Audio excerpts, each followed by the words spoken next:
Page 28, Goodnight, Ladies. Oh, good grief, they're introducing more stuff. Now, they've already introduced common time, or they've used it before. Now they're explaining it. You already know common time, I hope. Okay, it equals 4/4 time. Ooh. But they're introducing this 8VA thing. An 8VA, look at the last line. Underneath the bottom staff, you see an 8VA and a dashed line. The 8VA can appear above the staff or below the staff.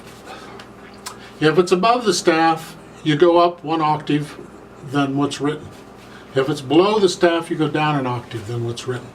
Sometimes when it goes down, it'll say an 8VB instead of 8VA. Doesn't matter, just still go down. So that left hand in the last line, instead of here, where it's written, you're going to play it an octave lower, which is down here. You just pretend middle C went down for the left hand. Which means that last note, that G, the very last note, because you're here, you're going to go all the way down to this G. Way down there. Because of that 8VA. If that's confusing for you, forget the 8VA for now and just play it the way it is. And when you get better at it, put that 8VA in. Learn to do that. Because it can be important in some pieces. Certainly is easier than having to write the notes an octave lower, and now you got all these other more notes to learn. You got to learn them anyway, but you got enough to do right now, so do the 8VA. Now, they're talking about melody and accompaniment. Here, more specifically, we're talking about the last two lines.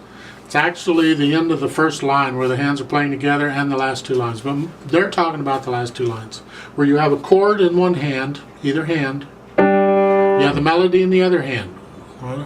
In this case, it's the right hand. You get the idea? This is where I start talking, bring out the melody. All right, now some teachers will leave this out. They won't talk about this until you get into intermediate level stuff.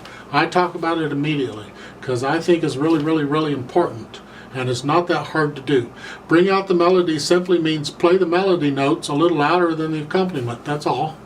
We want to hear it. If I play them the same, it's this.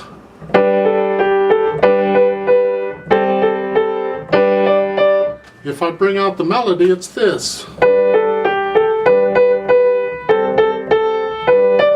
It makes a huge difference. The audience or anybody listening to you may not understand you're doing it, but they'll like what they're hearing. Okay, just take my word for it, it works. Bring out the melody. Play the melody a little bit louder than the accompaniment. You got the pedal at the last measure. It says happily. You decide how happily it is. If you want to sing it, sing it. I ain't singing it, but you can. It's in common time or 4/4 time. I give you 4 counts. So you put your hands where they go.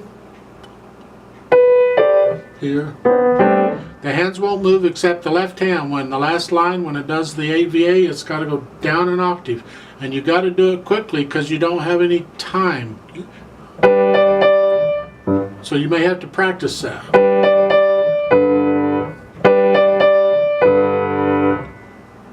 You know, it's the nature of piano playing. You do what you can. Oh, put your foot on the pedal. You're going to need it on the last measure. And at the end, your hands come up and the pedal comes up at the same time. And everybody's happy. 1, 2, ready, go. 2,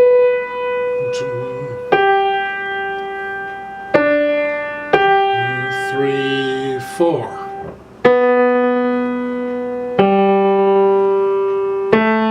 2, 3, 4.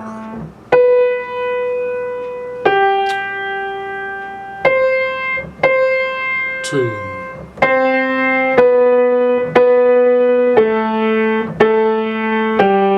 2, 3, 4.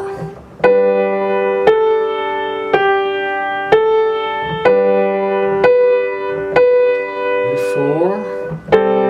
2, 3, 4.